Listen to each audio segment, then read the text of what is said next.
ద్వితీయోపదేశకాండము మొదటి అధ్యాయము. యొర్దాను ఇవతలనున్న అరణ్యములో అనగా పారానుకును, తోపెలు, లాబాను, హజేరోతు, దీజాహాబను స్థలములకును మధ్య సూపునకు ఎదురుగానున్న అరాబాలో మోషే ఇశ్రాయేలీయులందరితో చెప్పిన మాటలు ఇవే. హోరేబు నుండి షేయీరు మన్నేపు మార్గముగా కాదేషు బర్నేయ వరకు 11 దినముల ప్రయాణము. హెష్బోనులో నివసించిన అమోరీల రాజైన సీహోనును, అఫ్తారోతులో నివసించిన బాషాను రాజైన ఓగును ఎద్రెయిలో హతము చేసిన తరువాత 40వ సంవత్సరములో 11వ నెల మొదటి తేదీని మోషే ఇశ్రాయేలీయులకు బోధించుటకై యెహోవా తన కాజ్ఞాపించినదంతయు వారితో చెప్పెను. యొర్దాను ఇవతలనున్న మోయాబు దేశమున మోషే ఈ ధర్మశాస్త్రమును ప్రకటింప మొదలుపెట్టి ఇట్లనెను. మన దేవుడైన యెహోవా హోరేబులో మనకు ఈలాగు సెలవిచ్చెను. ఈ పర్వతమునొద్ద మీరు నివసించిన కాలము చాలును. మీరు తిరిగి ప్రయాణమై అమోరీల మన్యమునకును, అరాబాలోను, మన్యములోను, లోయలోను, దక్షిణ దిక్కున సముద్ర తీరములోనున్న స్థలములన్నిటికిని, కనాను దేశమునకును, లెబానోనుకును, మహానది అయిన యూఫ్రటీసు వరకును వెళ్ళుడి.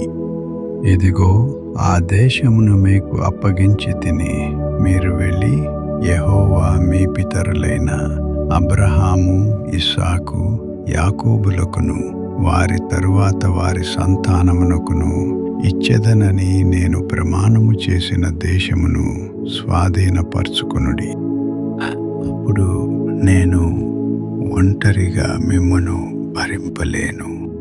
మీ దేవుడైన యెహోవా మిమ్ము విస్తరింపజేసెను గనుక నేడు మీరు ఆకాశ నక్షత్రముల వలె విస్తరించియున్నారు. మీ పితరుల దేవుడైన యెహోవా మీ జనసంఖ్యను 1000 రెట్లు ఎక్కువ చేసి తాను మీతో చెప్పినట్లు మిమ్మును ఆశీర్వదించునుగాక.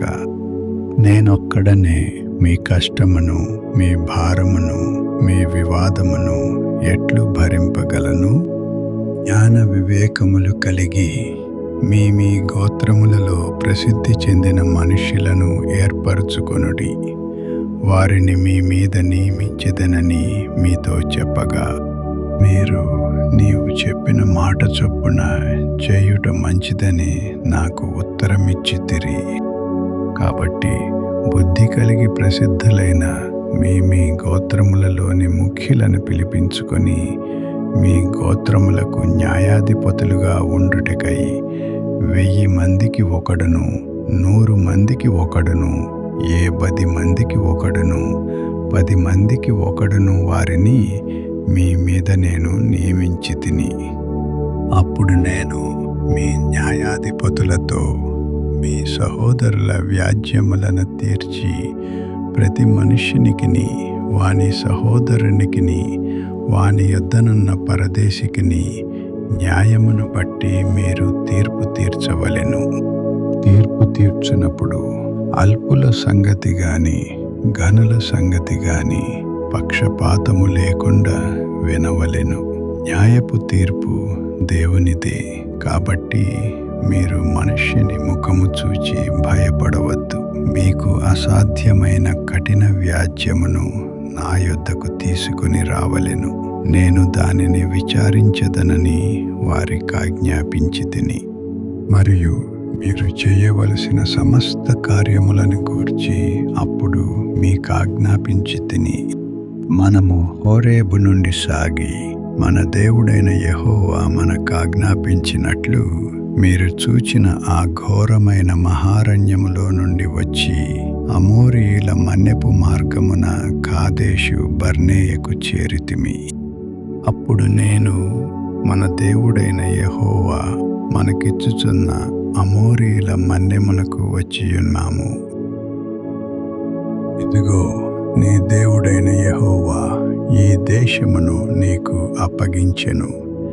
నీ పితరుల దేవుడైన యెహోవా నీతో సెలవిచ్చినట్లు దాని స్వాధీనపరచుకొనుము. భయపడకుము, అధైర్యపడకుమని నీతో చెప్పి తిని. అప్పుడు మీరందరూ నా యొద్దకు వచ్చి, మనకంటే ముందుగా మనుష్యులను పంపుదము, వారు మన కొరకు ఈ దేశమును వేగు చూచి తిరిగి వచ్చి అందులోనికి మనము వెళ్ళవలసిన త్రోవను గూర్చియు మనము చేరవలసిన పురములను గూర్చియు మనకు వర్తమానము చెప్పుదురంటిరి. ఆ మాట మంచిదనుకుని నేను గోత్రమొక్కంటికి ఒక మనుష్యుని చొప్పున 12 మనుషులను పిలిపించి తిని, వారు తిరిగి ఆ మన్నెమునకు పోయి ఎష్కోలు లోయకు వచ్చి దాని వేగు చూచి ఆ దేశ ఫలములను చేత పట్టుకొని మన యొద్దకు తీసుకొని వచ్చి, మన దేవుడైన యెహోవా మనకిచ్చుచున్న దేశము మంచిదని మనకు తెలియజెప్పిరి. అయితే మీరు వెళ్ళనొల్లక మీ దేవుడైన యెహోవా సెలవిచ్చిన మాటకు తిరుగుబడి మీ గుడారములలో సనుగుచు, యెహోవా మన యందు పగపట్టినందున మనలను సంహరించినట్లు అమోరీయుల చేతికి మనలను అప్పగించుటకు ఐగుప్తు దేశములో నుండి మనలను రప్పించి ఉన్నాడు. మనమెక్కడికి వెళ్ళగలము? మన సహోదరులు అక్కడి జనులు మనకంటే బలిష్ఠులను ఎత్తరులునై ఉన్నారు. ఆ పట్టణములు గొప్పవై ఆకాశమునంటు ప్రాకారములతోనున్నవి. అక్కడి అనాకీయులను చూచితిమని చెప్పి మా హృదయములను కరగజేసిరని మీరు చెప్పితిరి. అప్పుడు నేను మిమ్మును చూచి, దిగులు పడకుడి, వారికి భయపడకుడి. మీకు ముందర నడుచుచున్న మీ దేవుడైన యెహోవా మీ కన్నుల ఎదుట ఐగుప్తులోను అరణ్యములోను మీ కొరకు చేసినట్టు మీ పక్షముగా యుద్ధము చేయును. మీరు ఈ చోటికి చేరు వరకు మీరు వచ్చిన మార్గమంతటిలోనూ మనుష్యుడు తన కుమారుని ఎత్తుకొనున్నట్లు మీ దేవుడైన యెహోవా మిమ్మును ఎత్తుకొని వచ్చిన సంగతి మీరెరుగుదురని మీతో చెప్పి తిని. అయితే మీకు త్రోవ చూపించి మీ గుడారములను వేయవలసిన స్థలమును మీకు సిద్ధపరచునట్లు రాత్రి అగ్నిలోను పగలు మేఘములోను మీకు ముందర నడిచిన మీ దేవుడైన యెహోవా యందు మీరు విశ్వాసముంచలేదు. కాగా యెహోవా మీరు చెప్పిన మాటలు విని బహుగా కోపపడి, నేను మీ పితరులకిచ్చెదనని ప్రమాణము చేసిన ఈ మంచి దేశమును ఈ చెడ్డతరము వారిలో యెఫున్నె కుమారుడైన కాలేబు తప్ప మరి ఎవడును చూడడు. అతడు పూర్ణ మనసుతో యెహోవాను అనుసరించెను గనుక అతడు దానిని చూచెను. అతడు అడుగుపెట్టిన దేశమును నేను అతనికిని అతని సంతానమునకును ఇచ్చెదనని ప్రమాణము చేసెను. మరియు యెహోవా మిమ్మును బట్టి నా మీద కోపపడి, నీ పరిచారకుడగు నూను కుమారుడైన యెహోషువ దానిలో ప్రవేశించును గాని నీవు దానిలో ప్రవేశింపవు. అతడు ఇశ్రాయేలీయులు దాని స్వాధీనపరుచుకొన చేయును గనుక అతని ధైర్యపరచుము. ఆ దినమున మంచి చెడ్డల నెరుగని మీ కుమారులు అనగా అపహరింపబడుదురని మీరు చెప్పిన మీ పిల్లలు దానిలో ప్రవేశింతురు. దానిని వారికిచ్చెదను, వారు దానిని స్వాధీనపరుచుకుందురు. మీరు తిరిగి ఎర్ర సముద్ర మార్గముగా అరణ్యమునకు ప్రయాణము చేయుడని చెప్పెను. అందుకు మీరు, మేము యెహోవాకు విరోధముగా పాపము చేసితిమి.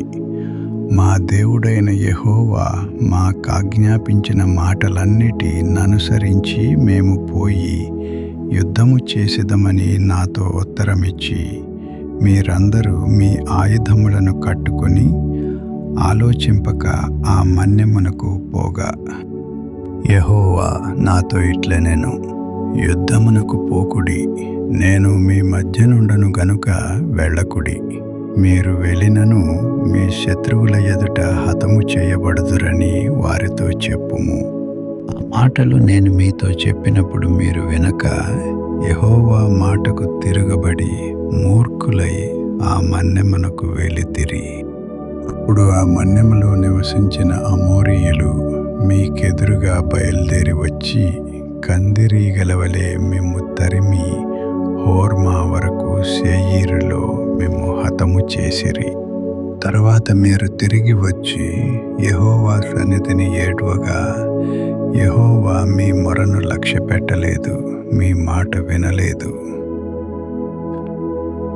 కాగా మీరు కాదేశులో బహు దినములు నివసించితిరి. మీరు నివసించిన దినములెన్నో మీకు తెలిసినవి.